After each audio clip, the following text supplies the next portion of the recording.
Hi, this is Glenn Maurer, and we're here today to talk about California ballot propositions. We have a general election coming up on November 4th, and we're going to talk about some of the issues that you would be asked to vote on the statewide ballot.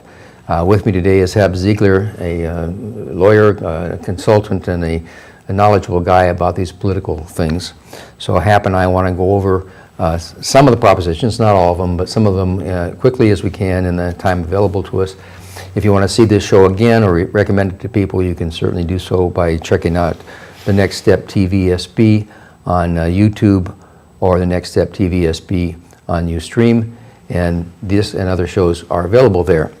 So the first thing we're going to talk about, rightly enough, is Proposition 1, and I think that's an important proposition because we are faced with a drought in California. And Proposition 1 hopefully or promises to do something to help deal with at least not the amount of water available, but the distribution of the water available. It's a $7.5 billion bond, Hap, that has identified certain points of use: water restoration, groundwater cleanup, water storage, flood management, water recycling, stormwater capture, and some other depleted basin rechargement and other projects. Generally speaking, it sounds pretty good, and it is an improvement over some previous efforts. Have you any idea about the idea of this? Well, this is the third iteration, I think, in trying to get water from Northern California to Southern California. Well, that's right. I mean, it's certainly maybe the 10th iteration. I don't know. Governor Brown, the original Governor Brown, the California Water Project, it was a big deal to move water around the state, and a huge engineering project, successful. This one is another version of that, same thing, trying to take Northern California and Sierra Nevada water and move it into Southern California and the Central Valley. The critics of it say that it's another sop for agribusiness and huge industrial users who do not have to pay the actual cost of the product. They are being subsidized by the bond cost, which is paid by all the taxpayers, not just by the users. And I think that's a valid criticism myself. I don't recall the difference in the charge for instance, residential users versus large ag users or large manufacturers. But there's a good argument to be made that there shouldn't be that difference. Yeah. The people that, of course, that do the agricultural business and the large manufacturing say that charging the right amount of money or the fair amount of money would increase the cost of their products. But even if that's true in agriculture, at least the cost is spread over the entire United States Or world. Not just California voters. Yeah, I think that's a valid point, because one of the big export crops in California now are almonds and grapes, but almonds in particular. And almonds were a crop that was brought into the Central Valley when the first California water projects were put in place. This was unirrigated land, and all of a sudden it became irrigated, and when it became irrigated, they could produce almonds. And almonds are now one of the highest produced crops, exported crops in the United States. We're the highest grower of almonds in the world, and that is a subsidized product. So as you point out, people who are buying these in Europe and other places are being subsidized by the taxpayers of the state of California that give water at low cost to these growers. And there's been no conversion to crops that need less water. Right. You and I talked a little bit before the show about rice and whether that's an appropriate product for the fields of California. Cotton, citrus, for example, uses a lot of water. So maybe it's time that Californians and agricultural growers narrow their focus and start producing things that don't need as much water. I think the voters could look. Now, one of the problems is you cannot go into the voters' guide and get information about Proposition 1, because Proposition 1 was put on the ballot by the legislature, and Proposition 53, which I think it was 43, which originally was deleted. So you're going to have a hard time finding financial and arguments for and against one unless you go online or otherwise. But I know the contributors to the passage of this are basically large agribusiness and industrial and business interests, and I think we should be thinking twice about it. It is only only 7.5 billion, but as compared to, say, the 20. I think the Twin Tunnels project that was originally the 23 billion. So it is smaller, but it does, a lot of environmentalists are also concerned because it does encourage the damming of rivers and the storage of waters in these rivers, in these basins. We can go into that more sometime, but basically that's a temporary solution because these always silt up and you end up losing an environmental resource permanently for a temporary benefit of some water storage. Better if it goes into the ground basins and things like that. Interestingly, you pointed out about the election. The ballots have already been mailed. You may have gotten yours. I got mine. I did get mine. And allegedly, the state is going to send out information on Prop 1. Now, people are already voting, That's and right. there's no information at all. I was wondering if it was just my lack of attention, but I didn't get anything on one that I could find. So that's very suspect, especially since they finagled this by taking off the one that was originally there and putting their own version in. Okay, let's move on, Hap. Oh, Glenn, you sound like a cynic. I can't believe it. Not me, I'm not a cynic, I think realist. Anyway, Hap, Prop 2, do you have any ideas about Proposition 2? Yeah, Prop 2, I said I would make a couple of statements. Prop 2 is a modification of what was called the Budget Standardization Act, called BSA, not to be confused with the Boy Scouts of America. And that was Prop 58 back in 2004. And approximately up to 3% of the general fund can be set aside as a reserve for bad times or when budgeting is very tough. This proposition builds on top of that and modifies it in some ways. The first thing that changes is that it specifies a certain percentage of the money has to be used to pay down debt. Now, of course, everybody wants to pay down debt. Even liberal, progressive Democrats can generally be talked into paying down debt. Interestingly, our debt is approximately $300 billion for California, kind of a staggering amount when you think it's just one of 50 states. And over 150 billion of that is pension and retired health care. So that part is going to continue to grow.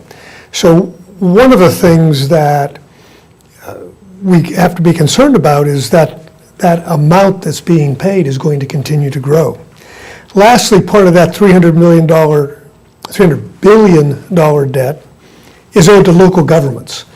The state more or less put their hand in the pockets of local government and said, thank you very much for the loan that you didn't even say you wanted to give us, and we'll use that and pay you back someday. So some of that debt will go down to pay for pension and retirement debt, as well as the local government debt. So what's going to happen is it's broken into two parts. Part of it is taken out of the general fund to pay down this debt, and part of it is paid by a new tax, which is going to be a tax on only capital gains, and only those capital gains that are over the average of what capital gains have been in the past. So there'll be many years where there'll be no tax collected in that case. 100% of this is supposed to go to the schools to create a reserve for the schools. Now, all schools in the state have a reserve fund, but there is no state reserve up to this point. There is no state reserve fund for the schools. Some of the schools, some of them here locally, are very well heeled. Yes, And they have huge reserves. I think of Montecito Union. And Montecito Union School District is one school, which why it's not combined with Santa Barbara School District because is another time. Has a much better tax base, that's why. Yeah. So what happened is they have huge reserves. And what's going to happen as soon as the state reserve, as soon as $1 is contributed to that state reserve, and that probably won't happen this year, maybe not even next year, that as soon as that state reserve starts accumulating money, there is a cap on what a school district can put into their reserve. Oh, So that'll affect a few well-heeled school districts in the state. So that, for people in those areas, of course, that's one of the downsides to this proposition. For the people in the rest of the state, it's Good side. it's good side. they share So- they're sharing the taxable base better among the various schools. Correct. So one of the issues is that are school districts that have a reserve that's high, are they going to start spending money, buying things they don't necessarily have to spend, just to spend the Oh, they money will. down under the cap? Okay, we're running on You time. go ahead. Well, give me a recommendation, because I think it sounds good. What I read of it before, sounds like a reform of the existing money fund that they're supposed to have used, forcing it to be used for better purposes. I'm inclined to vote for it. How about you? I'm inclined to vote for it too. Okay. Next, Prop 45 is a healthcare insurance, health insurance system, gives the Secretary of State the power to review health insurance premiums before they're issued, instead of just commenting on them, if I understand correctly? Well, just to refine that a little bit, it would be the insurance commissioner, I'm sorry, not the Secretary of State. yes. And they already do review. The real change here is that now that person controls approval. Right. So what would happen is that a rate that is reviewed and found unacceptable would require the insurance companies to come back to the table to negotiate with the insurance commissioner to adjust the rates. Now, part of the issue here is, what does rates mean? Does that mean deductibles? Does that mean how much copay is? And a lot of people say, no, rates don't cover that. But of course, the flip side is, the insurance commissioner, with his power to approve a rate, can say, I might approve that rate, assuming the deductible is thus, or the copay is so. Well, So it's interesting, there's actually two agencies that control healthcare rate review and approval. I think it's interesting because it's somewhat analogous to the infamous or famous, from a consumer point of view, I think it's Prop 103 back 30 or 40 years ago, that it, 1988, where we passed a law that allowed the commissioner or the commissioner to review and control and negotiate over automobile insurance premiums, and that resulted in California having some of the lowest automobile insurance rates in the nation, and it's been successful. There's been numerous attempts by the insurance companies, auto insurance companies, to change that. They've all been defeated. This would try to impose a similar system into the healthcare industry, as I understand it, and I think it sounds pretty good. We do know that most of the contributions against this initiative are from the four big health insurance behemoths. They're spending lots and lots of money. And I guess the question comes down to, do we trust these people to be on our side or on their side? I think one of the great quotes that I heard was, when did you ever hear of the health insurance companies spending $25 million in election campaigning to save the consumer money on health care? Yeah. I just wanted to point out, since 1988, California is the only state where insurance rates have gone down for automobile.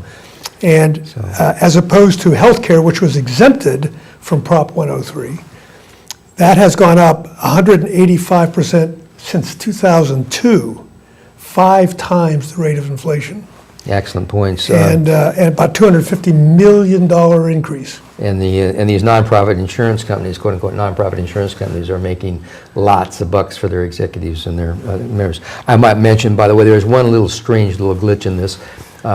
Covered California, which is the oversight agency that sees the Affordable Health Care Act in California, has gotten into a bit of a conflict with Prop 45. Prop 45 was drafted before the Affordable Health Care Act was implemented.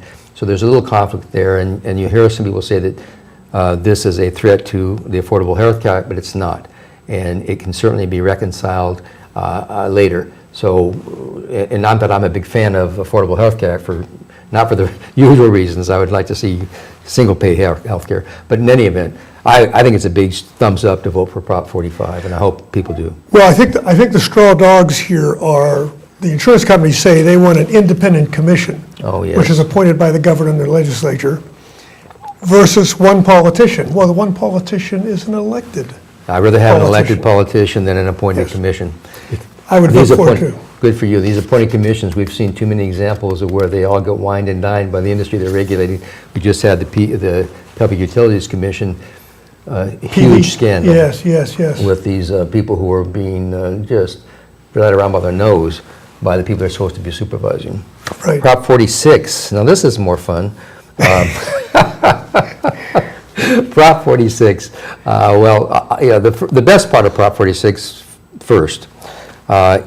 Back in 1988, I believe, what year was that? 75. 39 years ago. Wow. 39 years ago, California voters imposed a limit on the amount of money that could be obtained from for medical malpractice for pain and suffering. The amount of money that was set then in 1975, 39 years ago, if there's people watching this audience, at least half of them weren't alive then, was $25,000. 250. $250,000, I'm sorry, $250,000. And since that time, how much has the $250,000 increased? Zero. Zero. How much has your medical doctor's appointment cost increased, or how much has your insurance increased? You mentioned that a moment ago. Right. So a huge amount of increase in the premiums, the costs, and the medical care, and everything else in our lives since that time. Meanwhile, the insurance companies, of course, like this because medical malpractice, if a person who's a victim or subject to medical malpractice can't find an attorney to represent them against these large medical groups, they will have no chance of recovery. And if they limit the amount of money the attorney can make from the lawsuit that they're involved with, only the people who can actually afford to hire an attorney out of pocket would have attorneys, and there is no other source. So this has been I think, a very successful 39 years of foot dragging by the insurance industry and the medical profession. This reforms that and recalculates the maximum amount that could be obtained for pain and suffering, and to a 1.1 million. 1.1 million, which is the actual calculus about what 250,000 would be if it's adjusted for inflation over those 39 years. That's my understanding. I believe that's how they calculated it. And it would keep it going in the future, so it would always remain the same. The advantages to me of this is, number one, it's only equitable because people who are victims of medical malpractice. Now, I'm not talking about abusive lawsuits. We're talking about if you win the lawsuit, then presumptively you were the victim of medical malpractice. And to limit that to a small amount that was only not changed in 39 years is wrong. And also, as I mentioned, it seriously hinders the ability to find an attorney to represent you when you are potentially the victim of this type of behavior. Right, just a little background for some of the folks that may not know. The previous limiting in 1975 is not changed with this proposition as it goes to what's called economic loss. So that's the cost of the doctors and the hospitals and lost wages. So that's never been affected. One of the things that worked well in the past was that an attorney could charge a fee, and the fee would typically be covered at least as part of the non-economic recovery. And pain and suffering is considered a non-economic recovery. So what that allowed people to do is get 100% compensation for their losses, for work, for doctors, for prosthetics, etc. Now, an interesting statistic here is that it's been calculated that 2% of all healthcare costs are related to insurance, the cost of insurance for doctors and hospitals, plus any damages they have to pay. It is estimated, using other states as an example, that this proposition, if enacted, would increase healthcare costs a maximum of 0.5% and very likely 0.1%. Yeah, I think we want to back up a little bit here because it's sort of arcane for us. Most people maybe do understand this, but think about this issue. You're going to a provider, medical care provider, and that medical care provider, either in a surgery or another way, does something that's malpractice. It's, we're not talking about all of them doing it, but does it. You then feel, as a wronged person, you should have a right to recover. They say to you, no, I don't owe you anything, I'm not going to pay you anything, I haven't paid for insurance, lawyers, and I'm going to fight you. You as an individual without representation are not going to get anywhere. So the idea is to find a lawyer. If you and you go out in the market to look for a lawyer, and you can't, and you find a lawyer and you don't have any money, maybe you're disabled, maybe you're completely without resources. And so you say to the lawyer, will you represent me? And they say, sure, I'll represent you because I think you have a lawsuit, a good lawsuit that I've investigated. And in order to represent you, I'll need a share of the recovery that we receive, if there is any. And the lawyer then needs to be given that encouragement to bring the lawsuit. By limiting the amount of recovery that a person might obtain, you seriously damage the ability to find a lawyer to give you representation. The other side, the doctor side, have been saying for years, and you hear this on some talk radio, that the major cost of American medical excesses, which is 3 or 4 times out of the rest of the world, is litigation expense. Hap just gave you a number that would belie that. Was Yes. 2%? Well, 2% includes the cost of insurance, that's Okay, not, the total cost Yeah. of covering against lawsuits by the American medical industry is 2% or less. is 2% or less. And remember, most of that 2% is the cost of insurance, not the cost of payout. Right. Well, you might argue they have to have the insurance because you're worried about being sued. Sure. And that makes sense. So Correct. let's say 2%. But 2%, that right of the doctor, that interests the doctor to pay 2% of their profit, of their money into insurance versus 2.5% of the hospital, which maybe this would maximum go to. Yeah. Versus the right of an injured person to recover damages for and pain and suffering that they've suffered as a result of the misconduct. Again, we're not looking to increase the kind of misconduct, we're just talking about provable misconduct. So the other thing about this lawsuit that I think is, about this proposal that we want to talk about is that somehow they included in this drug and alcohol testing of doctors and pharmacists. I think my gut is that this was included to have a more general appeal. If you read the election guide, you'll see some quotes by people who have suffered a loss because of either negligent prescribing on the part of a doctor or a doctor that was under the influence of either drugs or alcohol. And they quote 440,000 people are killed by preventable malpractice in the area of Well, we know that healthcare. well, I think the issue that is there is this apparent knowledge, and I don't know, that there is a lot of drug abuse in the medical profession because they have access. I would suggest it's probably not a lot. I think it's the stronger part of this bill for me, and which would make me vote for this, is that there's a database called Cures. I want to talk about that also. And Cures is a database that pharmacists register when somebody is given a drug that can be a subject of abuse. It's voluntary today, Right. whether that information is put into the database. Only 12% of providers of those kinds of drugs today are submitting. On January 1st, 2016, all must register to use and put data into the Cures database. That's CURES. They're not required, nobody's required to check, however, and that's what this proposition is going to change. And I think that is the other part of the proposition that is very attractive. The information from pharmacists go into the system nowadays.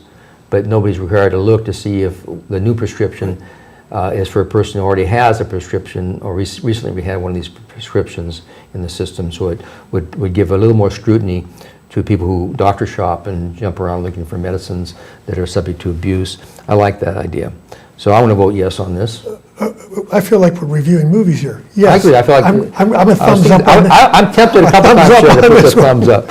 Yeah. Okay, 47. Okay, getting toward the end here, so let's get to 47, which I think is, to me, the most important thing on the ballot this year.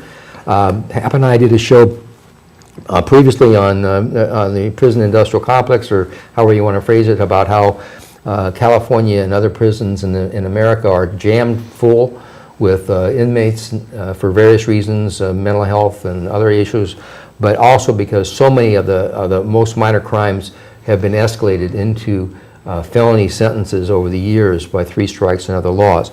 Prop 47 would take a step back from this and would basically reduce a whole bunch of crimes that are now called wobblers in the trade. These are crimes that are punishable by at the discretion of the judge or the DA as either felonies or misdemeanors. So they're called wobbling between the two. They would make them all misdemeanors. They would take away the discretion to make them felonies. They basically do it similarly to by the way, the medical insurance thing by looking at the value of the damage this crime encompassed. So the definition of petty theft would no longer be, I think it was $400 a while back, $200 years ago. It's going to be increased to $950, $950, which again is a figure that was arrived at by adjusting for inflation since the last few adjustments have been made. And so thefts and crimes involving forgeries and other things involving losses of less than $950 would be mandatory misdemeanors. Other small crimes would all be misdemeanors. This would lead to a lot more people staying out of prison. It's estimated that approximately 2,000, they said several thousand, I conservatively used the number 2,000, and if our numbers from our previous show are correct, which they seem to be, at about $50,000 a year per prisoner, that's $100 million saved a year in California. The average that we are given, one of the interesting things about politics, well, we're going to have to go off, but I want to just say, in this case, Newt Gingrich and I are on the same side. There was Yes. an interesting op-ed piece by Newt Gingrich recommending that we vote for this kind of reform. Other people are getting the message. California is late to the game here. Texas, South Carolina, other southern states are reforming their prison systems, turning people out of the system where they're spending $60,000 or $70,000 a year to care for them and putting them in a better care, which is more affordable and more effective. Some of the money that they will save from this prison will go into humanitarian, drug rehab, truancy prevention, and other things. So yes, vote yes So Cisco, on Prop Cisco, is this a 47. thumbs up for Prop 47. Thanks, Hap. We'll look forward to doing this again. Hope we get this out there and does some good. And thank you all in the back room, Lori and Allie and Juanita.